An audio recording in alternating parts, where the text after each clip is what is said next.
All right. Welcome, everyone. Good morning, good evening, good afternoon to you from wherever you're calling. We appreciate you joining us today. We're going ahead and get started. I think this is being recorded as well. So for anyone that joins a little bit later, you'll be able to see it and won't miss anything. But we wanted to go ahead and start on time. We got a lot to cover today. We're here to talk about print automation and the differences in doing that statically versus dynamically. And we're gonna break all this down for you. But my name is Jeff Bridges. I'll be starting this off today and hosting our webinar.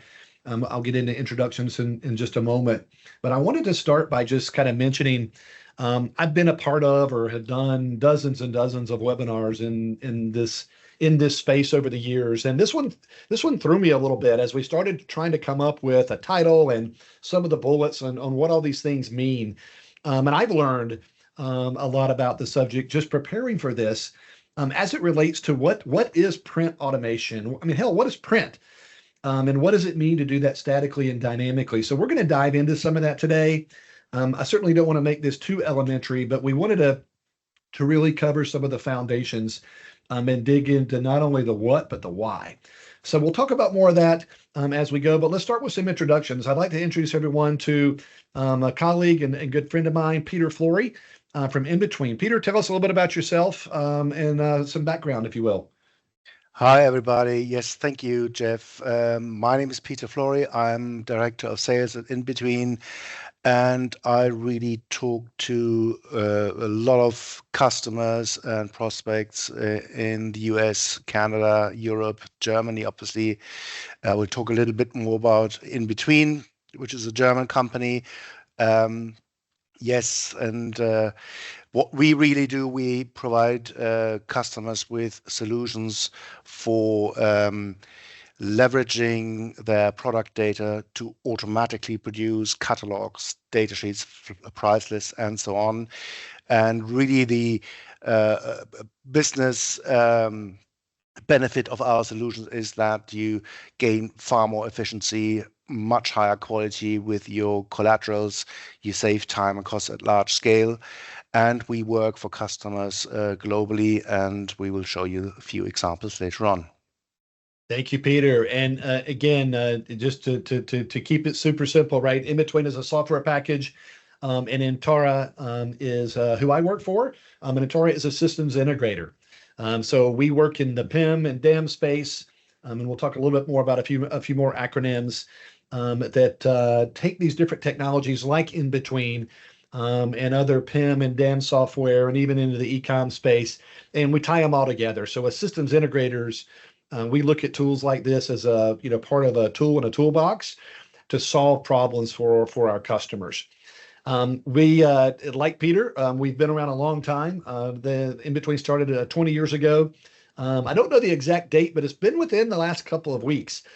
We turned 25. So I've been around a long time. Started out as an agency and shifted about a decade or so into the PIM and DAM space. And our primary support, or our primary or our ideal customer profile, if you want to call it that, are brands and manufacturers that are dealing a lot with product data. And so let's shift over into, this was a last minute addition, and I promise not to go down too much of a rabbit hole into the topic. But before we start talking about automating print, I wanted to put some context and perspective in to what we're trying to do here. I guess the first thing is to challenge you to think about, how do your customers experience your product and your product information, really, right? All the way from the pre-sales cycle when someone is looking about your product and they're evaluating on whether or not they want to buy it, all the way through the life cycle for post-sale activities. So just give a little bit of thought to that and think about how complicated and hard it is to do that, right? And we're going to talk a little bit more about product data and where it lives, but it's probably fair to say that if your goal is to provide really succinct information to your customers at all these different channels in this omni-channel world, and if you were to compare and contrast that with an architectural diagram that you might see in your ID departments, I'm guessing you might see something like this, right? Where you've got product data just all over the place. I've done this for close to a decade.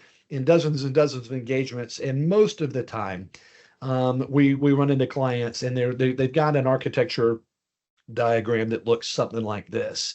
And they've got product data everywhere. And the challenge is, how do you get that product data and turn data from information, right? How do we take all this disparate data, supply chain data and data from your PLM and all these different systems, and turn that data into information that your customers can use? And then how do we provide that information in the channel, and that your customers expecting to have access to it, and to do that in the right context? And so this is a slide that's in all of our pre-sales decks. Most of you have probably seen something like this if you've ever worked with any of the PIM vendors. But in a nutshell, what we aspire to do is to take all of this product data over on the left side of your screen here, wherever it exists in your company, and oftentimes, not always, have to put that in a PIM, in the context of print, but most of the time our customers say, hey, let's get a PIM in place. Let's harmonize this data. Let's add governance, and do all the things that a PIM does. And then let's focus on activating that information, right? We're going to take that product data, we're going to turn that into product information, and then we're going to activate that. And we're going to activate that through the syndication or integration or activation. There's all these words now that describe how do we get that data or how do we get that information out to the market. So out of all these downstream connectors of where you want product information to be, we're going to be focusing today's conversation on print. And we're going to talk about what that means in a little bit more detail. So let's start by looking at or thinking about, like, what does print even mean these days? If I ask my kids, they probably say something about print is dead. I was going through some catalogs that I have in my office, and I don't know if you can see this, but the days of these 200 and 300 and 400 or even 4,000 page catalogs, that dynamic has changed over time. So we're not always talking about that. We can talk about that. In 2014, my first foray into PIM, I learned that PIM 1.0 was built in support of catalogs. This used to be why people had a PIM. But you don't need to have a 4,000 page catalog that weighs 11 pounds, right, to still have to have the need for organizing your product information in a way that it could be printed. So more, not to say that we don't work on large catalogs, but as the market has shifted, what we're really talking about today, think about, I don't want to substitute the word print for PDFs, but if you're going to make a book, that eventually is a print-ready PDF. So whether you actually print it to paper or not, you still need to have a PDF that could be used for that purpose. And so I looked up as a little random fact today. Adobe had estimated back in 2021, I think, so this is stats a few years old, there's something like 3 or 4 trillion PDFs out in the world, right? So very, very, very, very pervasive use case in technology. And what we're talking about doing is being able to generate those PDFs automatically and dynamically from a single source of truth to make sure that they're consistent and represented to your customers with accurate and quality product information. Just a couple of examples of here, everything from catalogs, whether that be a really thick one to a really thin one, to one-page product briefs, price lists are a huge use case that we solve for on a regular basis, and product detail pages or data sheets. And then also, as we transition and talk about on the e-commerce side of things, right, where you've got these catalogs embedded into your product detail pages that's supporting your e-commerce customers. We're going to shift a little bit now and talk about the difference between static and manual and versus automation and dynamic. So as we normally think about the transition, most people, I shouldn't say most people, a lot of people are still manually creating these catalogs. So you've got let's take a recent client of ours. They produce a catalog twice a year. They've got 1.5 people who that's their full-time job. At the time that they launch one catalog, it's ready to start for the next one. And what they do is they build all their templates, probably in InDesign, right? And they go out and they find product data. Well, if you'll remember from that spaghetti chart, where are they getting that product data from, right? Let's assume they're getting it from a place that has authoritative product information. That's not always an assumption, but even if they do, they go take one of the products that we just looked at, and they take some of those attributes, right?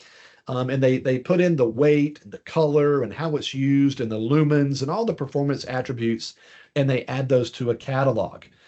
As soon as that catalog is generated, right, even the PDF, much less a print, by the time it gets to a customer, it's normally out of date already. And they refresh these things on a cadence of biannual. And so not only are we talking about being able to automate that so that you're connecting these catalogs to an authoritative source of data, perhaps a PIM, we also want to elevate the conversation to talk about how to do that dynamically, meaning that these catalogs, whether they're thick or thin, and these product briefs and these price sheets, all of these assets that we're talking about being able to generate, that not only are they doing that in an automated fashion, but we're doing it in a way that at the time that the customer, whether that's a consumer that's looking up a spec sheet, or whether that's a B2B buyer, right, who's getting a price sheet for a wholesale purchase, in all of these cases, these assets can be generated not only automatically, but dynamically, meaning that as a person or as a system needs access to that document, that it's being generated in real time from a single source of truth.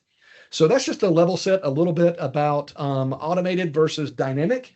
A little bit back on my slide here.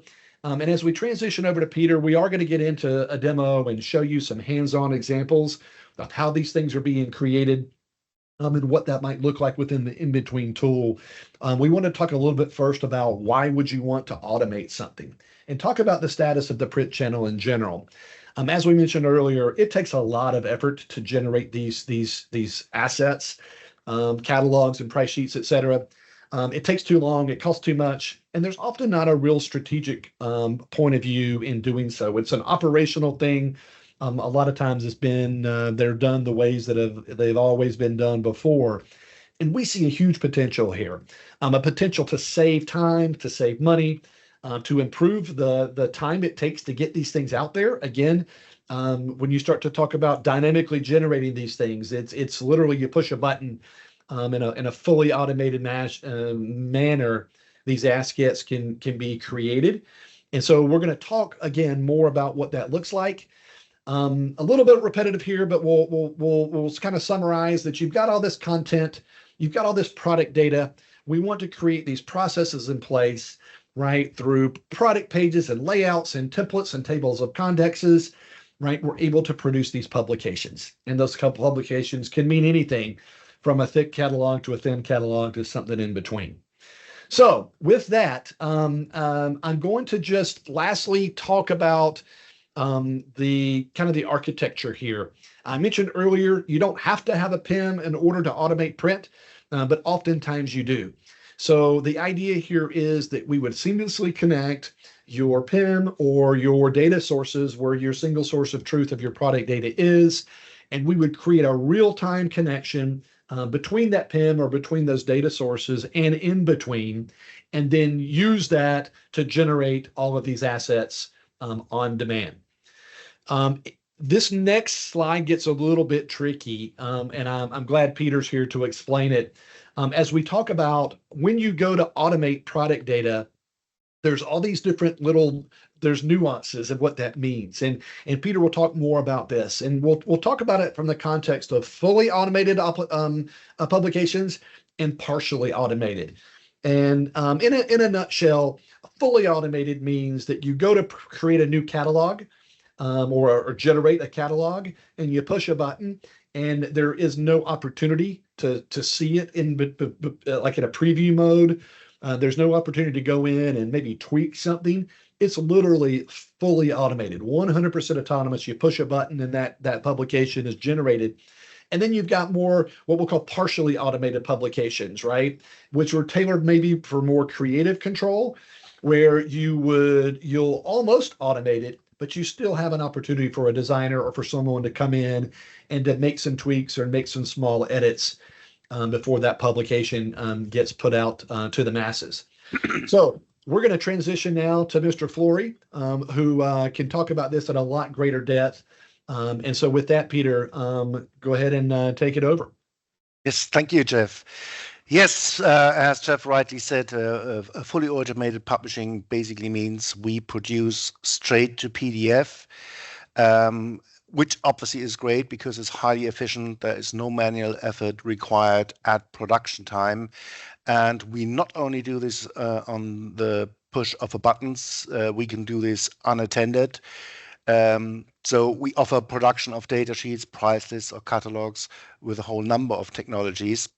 So while we can always use some user interface where we can initiate the generation of some collateral, you can use different techniques. You can use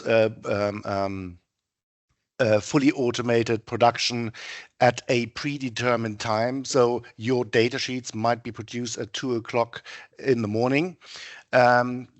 The system will go through all the products in your PIM system, and it will produce all the data sheets as needed.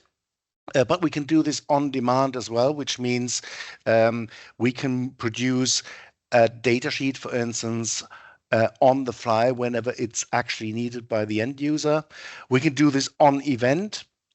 On event basically means we can catch one of the events in your systems. For instance, a new product has been created and is approved, and we can create the data sheet, respective data sheet right there and then, and save it in the PIM system.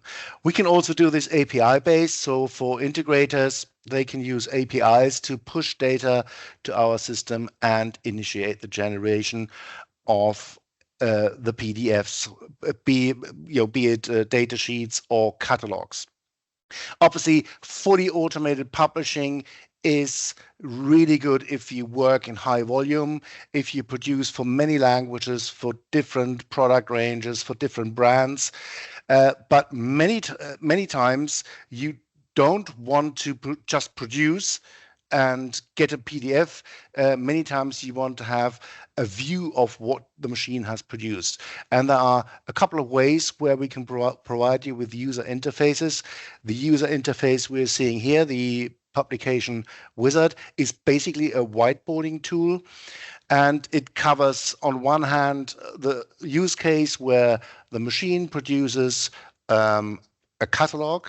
And then we use the online user interface to review and approve whatever's been produced in the team.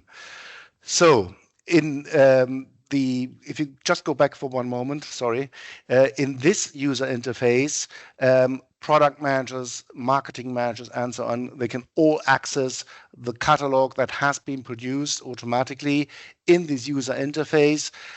They can add comments and annotations. We will see this a little later. They can add pages, they can add products, they can move products, and so on. So this really facilitates teamwork across departments, across units, and it implements a very simple workflow model. And we can even promote individual pages or a whole set of pages to media designers using InDesign. Now, InDesign, on the next page, is obviously another way where we can automate to, which means in this case, we don't automate to PDF. We automate to InDesign. This allows media designers to creatively supplement the automated content with editorial content. And again, this solution works with very easy drag and drop operation, and we can update the collateral, the pages from content data at any time. What I want to do next, I've kind of recorded a few basic user interactions in our software. So in the first case, here we see the publication wizard, the user interface for Teams. And this is really what it would look like once the publication, the pages have been automatically produced, and I can view all the pages, I can view all the products, and at the bottom of the screen I have some page templates I can work with. So let's move on to the next section. If you click again, please. What we're going to see here now is I'm adding a page to the publication in the section clothing. I can access the products from a PIM system. I can drag and drop. I can move products onto that new page one by one. And everything obviously is pre-prepared. The page layouts at the bottom are pre-prepared. The layouts we are seeing in a moment are pre-prepared. So I've generated the page and it's visible now. In the next section, if you click again, please, Jeff, we are going to see how I can add comments and annotations to the generated page. So I can select an image and I can leave a comment in the system for everybody else to read. Please replace with the latest photo. Or I can leave a comment for the whole page. Please review because I'm not quite sure about the data quality. So very simple user interface. Obviously, from that platform, we can generate any supported format if you click again. So we move to the generation page. I can select any of the output formats we support. And in this example, I simply generate a PDF, in this case in British English. And I can download the page.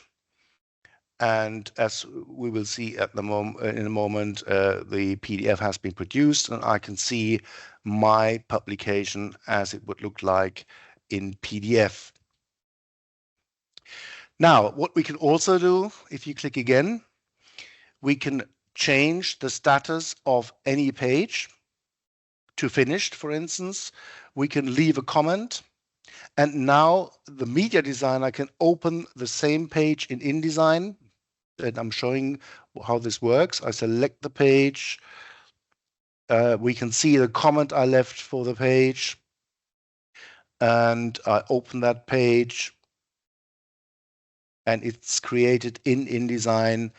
And I can read the comment I left there. And as a media designer, I can respond to that comment very simply. So if I'm not showing this now, but if I went back to the online user interface, I would be able to read the comment that was left by the media designer here. Now let's talk about a few customer references who use automation with in-between and who use the user interfaces in some cases. Arkema is a French petrochemical company. They use fully automated publishing straight to PDF for all of their technical data sheets. Those data sheets are multi-page of pretty high complexity, and Arkema uses in between to produce those data sheets in 5 languages and multiple brands. The production, please go back again. Sorry. Not quite finished that, no problem. The production from the PIM is scheduled, which means in this case, we use some schedule, let's say 2 o'clock in the morning. We find all the products that need a new data sheet. It's being produced, it's being saved back in the PIM system.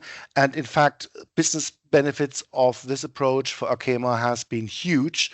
They've saved well over 1 million euros because they used to do all of that manually. They saved several thousand person days per year.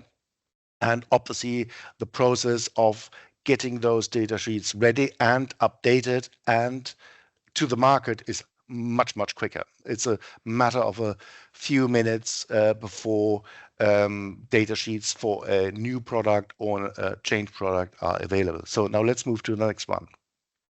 Now, Stowe, this is a German brand. The American visitors today, they probably won't know this, but they are very well known company in the building sector. They offer products in many different product categories in the building sectors, and they produce 800 to 900 pages in several languages, and they also produce different price catalogs. And this is really where dynamic publishing really gets interesting, because what they do, they not only produce for different languages, they also produce from different product ranges. So dynamic publishing also means you define different product ranges in your system. Maybe those product ranges are connected to some locales, and the system can produce those catalogs without any further rules. So it's a completely data-driven dynamic process. The German product range will completely differ from the product range in Spain and in any other countries. They actually use a partially automated publishing process. That means they produce from data to InDesign. They do some last finishing jobs in InDesign before they use the Adobe booklet function to put it all together and send it off to the printers. And obviously they produce a digital version as well. And Peter, this was crazy. I mean, when I look at some of these benefits here for Stowe in particular, one of the things about PIM projects is sometimes it can be a little hard to quantify. I think we all intuitively know that there's a benefit to having all of your data in one place and having a single source of truth.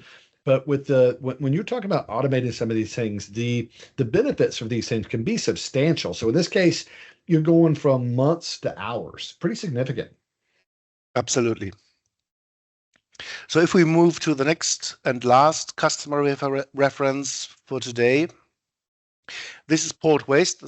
Port West is very interesting. It's an Irish company located in Westport, interestingly, and they are really producing very large catalogs. They are their main focus is protective clothing, shoes, and other items in that area. So they look a bit like fashion catalogs, but it's fashion catalogs for utilities. They use a combination of processes, so they partially automate the catalog from data, and then they use the collaborative user interface we've seen before for product managers. The product managers will look at their own product categories, they do reviews and approvals, and they finally do some finishing in InDesign. This is being used by Port West across brands and subsidiaries, so they produce catalogs in well over 30 languages worldwide. And they've experienced a huge benefit in terms of time and money savings, and obviously they can provide their market with catalogs much quicker. Thank you, Peter. Thank you for those references. We're going to wrap up here. Please, if you have any questions, put those in the chat box. We'll be happy to take any questions. We're running right on time, maybe even a couple of minutes ahead of schedule. So we're gonna close with a couple of final slides that just kind of wrap all this up. But in the meantime, if you do have any questions, please enter those in the chat, and we will try to get to them. I think as we've discussed today, and as we've demonstrated, taking the powerful software like InBetween and coupling that with a systems integrator like Intara allows us to unlock the power of being able to not only to automate this, but to automate to the dynamic generation of these catalogs. Not having to worry anymore. One of our clients told us that they produce this catalog the once that they do 2 catalogs every 6 months. And the way Tim described this was, by the time that they produce that thing, it's out of date before the very first customer even sees it, right? So for you can eliminate that if you can automate this process where you've always got accurate data. You're using the governance tools of your PIM to manage for inconsistencies. As Peter mentioned, in America, we don't have a ton of language dependencies. In Europe, they solve for some really complex use cases where you can have these different assets generated in almost an unlimited amount of languages automatically, so that anytime anything is updated in your source of truth for your product data, that all of those catalogs and assets are automatically updated in all those different languages with that accurate data. If you really think about the impact of that to your business, it's pretty significant. And just like in pen, right? Anybody that does this today and is feeling the pain of passing around images and documents and having different people approve it, you can just appreciate how inefficient that process is, where all of those workflows can be. I don't want to keep harping on automated because there's no easy button here, right? There's still a lot of work to do, but we can orchestrate this in a manner where everything just happens in a very seamless fashion, taking advantage of the workflows of these tools. And at the time, if we look at just the results of this, the impacts can be significant, and they can be very easy to quantify and to measure, in both costs and in time savings.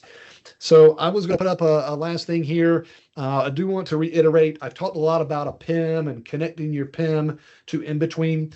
You don't have to have a PIM. So if you do have a PIM or if you don't have a PIM, we can still help you automate a lot of these processes and automation of these assets. So there's my email address. Feel free to contact us, or scan the QR code that will take you to our web form just to register. We'd love to talk with you more about organizing your product data.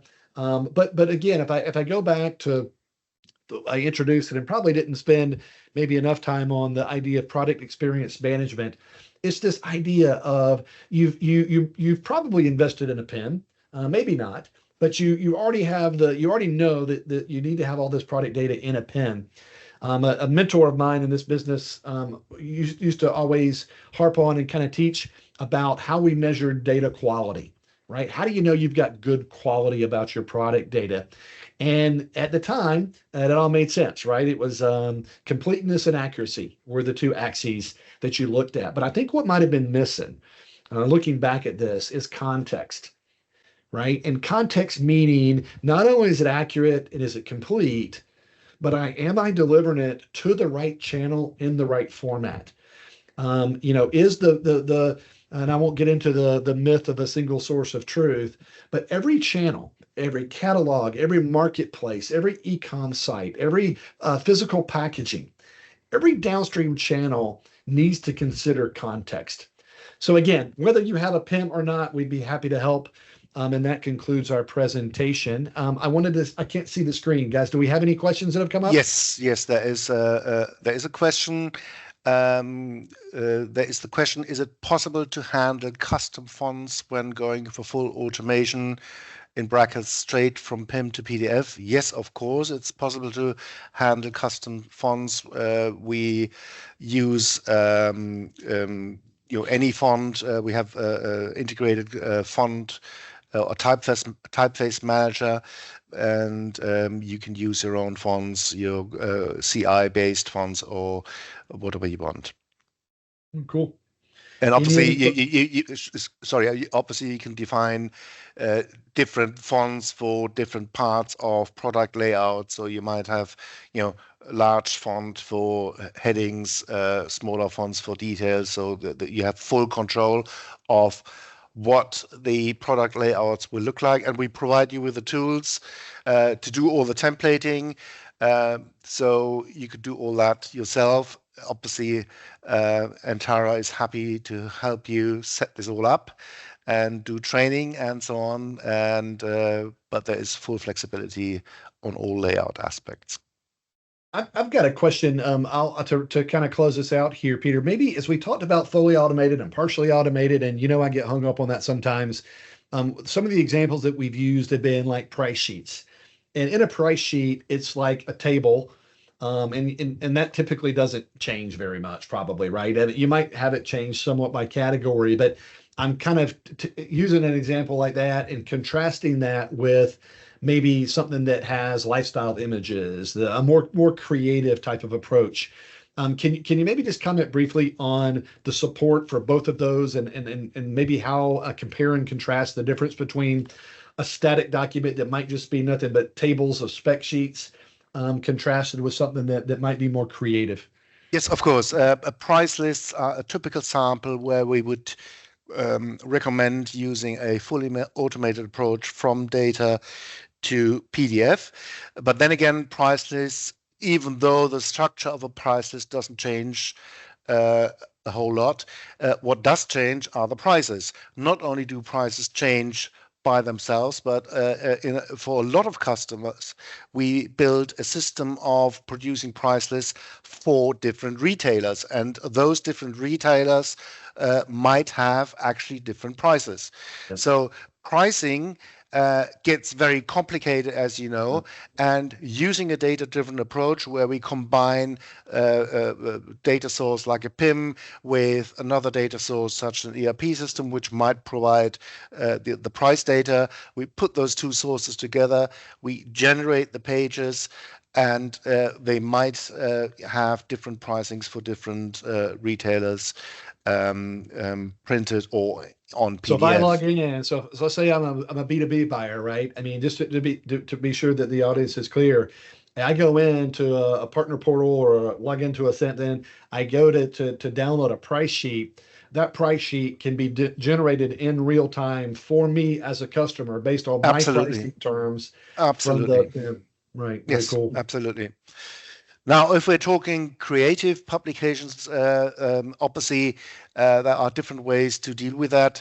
The typical way of producing more creative publications or collaterals is automating to InDesign, which means the media designer opens the document in InDesign and all the pages are already populated with products, but now I can actually start filling white spaces with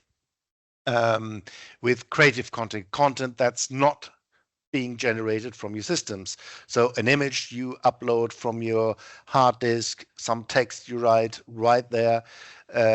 So using the InDesign plugin, you are fully connected to all of your systems. At the same time, you have all the functionality of InDesign and you can work very freely.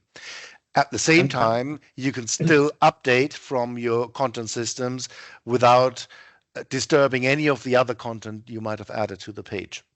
You know, it makes me think we need to add and I know Samira's listening. Samira, we need a chart or we need a diagram for this because where we talked about, you know, all these different data sources coming into a PIM and then all these outbound channels. I want to make sure, Peter, a point that you just made is really, really pertinent. If you were to take one of these assets, right, one of these PDFs that we generate, as Peter mentioned, we've been talking a lot about PIM. Where you have performance attributes and specifications.